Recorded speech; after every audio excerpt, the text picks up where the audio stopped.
Ciao a tutti e benvenuti al mio primo video, nel senso che è praticamente un rifacimento di uno dei miei primi video, perché l'ho fatto 3 anni fa, era sul ritoccare la pelle, solo che 3 anni fa le mie conoscenze di Photoshop erano, come dire, un pochino ridotte rispetto adesso. Siccome ho trovato un modo più fico, più veloce e più meglio per fare la stessa cosa ho deciso di buttare nel gabinetto il vecchio video e rifarlo e per l'occasione sfoggerò questi utensili che mi daranno sicuramente un'aria austera e professionale anche se mi fanno sentire un imbecille, ma purtroppo sai, schermo tutto il giorno, le retine e quindi dobbiamo fare.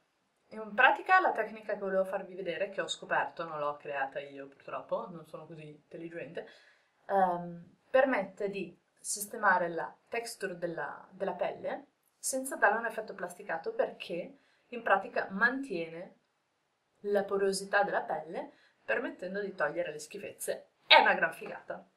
E quindi procedo a mostrarvela. Innanzitutto abbiamo un bellissimo background inutile al quale andiamo a incollare, ci mettiamo la nostra foto che ho trovato in internet per fare questa prova.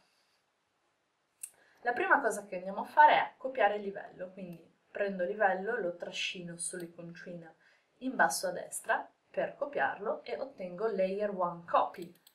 Con un doppio clic lo richiamerò Blur perché andrà sfocato.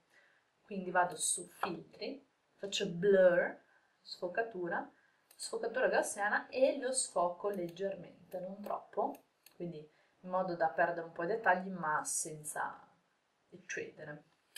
E do l'ok. Dopodiché vado a duplicare nuovamente il livello 1, quindi ottengo Layer 1 Copy, e questo lo andrò a doppio clic chiamare Texture, perché sarà il livello nel quale tenteremo di mantenere la bellissima texture della faccia. Quindi andiamo su Immagine, Apply Image, applica immagine. A questo punto uscirà questa simpatica finestrella che ci darà come source untitled, che è il nome del nostro file al quale non ho dato un nome. Su layer, su livello, non cercherò merged, ma blur, quindi metterò il livello, quello sfocato, che nel mio caso si chiama blur. Channel lascio così com'è, blending inserirò sottrai. In basso resterà opacità 100%, scala, metterò 2 nella prima casellina e 128 in quella sottostante. Come vedete l'immagine dà un effetto molto simile a quello dell'iPass, che non so se avete mai usato quello strumento, in pratica grigio nel quale si leggono leggermente dettagli tipo le ciglia, l'iride, le sopracciglia, eccetera. E a questo punto do l'ok. E il livello texture, invece che lasciarlo su normale, lo vado a mettere su la moltiplicazione linear light, luce lineare. Ora se andiamo a cancellare, a rendere invisibili togliendo gli occhietti dai due nuovi livelli, resta praticamente la stessa immagine che c'è sotto, quindi sembra non essere cambiato nulla, ma, ed è qui la cosa fica, ora andremo con il lazzo, con un feather over la sfocatura al bordo di 10-20 pixel, insomma giusto per non fare una selezione troppo netta, andiamo a selezionare una zona, ad esempio quella della guancia, così, nel livello sfocatura, non nel texture. E andiamo ad applicarci filtro, sfocatura, Gaussian Blur. Ora, se notate, più sfocate, senza eccedere ovviamente, che sennò diventerà di un orribile grigio, più voi sfocate, più il livello, quello della sfocatura, andrà a sfumarsi, ma lascerà comunque la texture della pelle, quindi la porosità. Quindi do l'ok e con CTRL D deseleziono. Ora se mi avvicino e rendo invisibili i due livelli, noterete che la porosità della pelle, la texture è rimasta, ma sono sparite tutte le discromie e molte delle imperfezioni della faccia. Quindi vado ad applicare la stessa cosa in tutte le zone che mi interessano. Quindi ad esempio sulla fronte invece che ripetere filtro, sfocatura gaussiana, potrete usare il tasto veloci CTRL F che ripete l'ultima azione, l'ultimo filtro che avete applicato. CTRL D e di selezione col CTRL F vado a spatocciare un po' tutta la faccia. Se voi mettete una sfocatura molto bassa, potete selezionare la zona e poi prendere CTRL F tipo una volta, 2 volte, 3 volte a seconda del livello che vi serve senza dover tornare ogni volta nella finestrella a ripiccare filtro, sfocatura, eccetera, eccetera. E col CTRL D deseleziono. Woppa, woppa, woppa. Ovviamente ci sono alcuni punti, ad esempio dei brufoletti o altre cose, che non vengono cancellati totalmente da questo procedimento, ma sono il genere di difetti che sono usualmente facilmente rimovibili con lo strumento cerotto, che quindi andremo ad usare una volta finita questa procedimenta. L'italiano a volte me lo dimentico, ma voi non fateci caso, è un dettaglio irrilevante. Ok.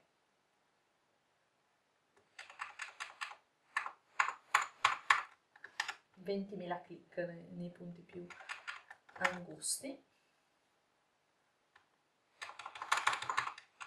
con rabbia possibilmente perché è più prende meglio. Dopodiché, quando pensate di aver finito, se volete potete anche selezionare entrambi i livelli e con CTRL E fonderli in uno unico e vedere il risultato sottostante.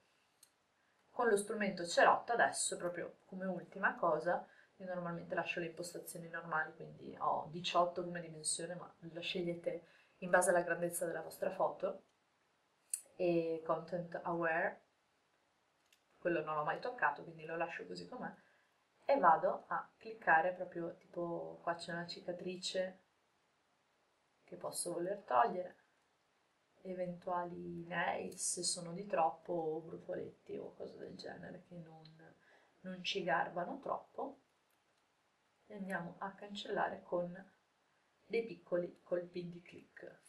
Fosse facile così sulla pelle vera, saremmo tutti più felici. Tac, tac, tac, tac, tac. Ecco qua.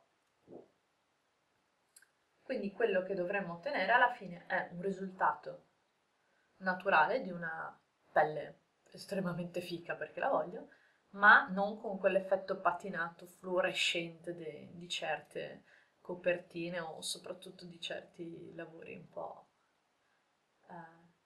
abbaglianti. Non so trovare una parola. Di solito quelli che si lasciano prendere un po' troppo la mano nel ritocco e alla fine ci si ritrova davanti a delle bambole virtuali con la pelle di porcellana che è abbastanza irrealistica.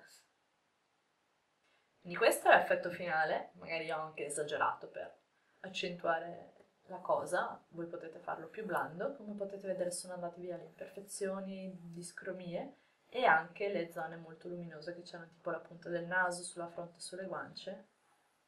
Hop. Colpo di spugna. Questa tecnica, se non sbaglio, si chiama frequency separation, che è proprio perché si tratta di separare le frequenze, diverse frequenze dell'immagine, in modo da mantenere alcune caratteristiche e poter lavorare solo sulle altre, invece che su un unico livello appunto, si separano e quindi si riesce a escludere quello che vogliamo mantenere, un minimo di realismo, e invece cancellare le schifezze varie. Quindi spero che il video vi sia utile, che il risultato vi piaccia, insomma, e che sia un pochino più naturale di quelle cose tutte così, ecco. E adesso posso finalmente togliermi questi paraocchi. E niente, fatemi sapere se il video vi è piaciuto, se è di facile comprensione, e vi lascio un piccolo coso nascosto qui da qualche parte dove vi faccio vedere la mia vittoria.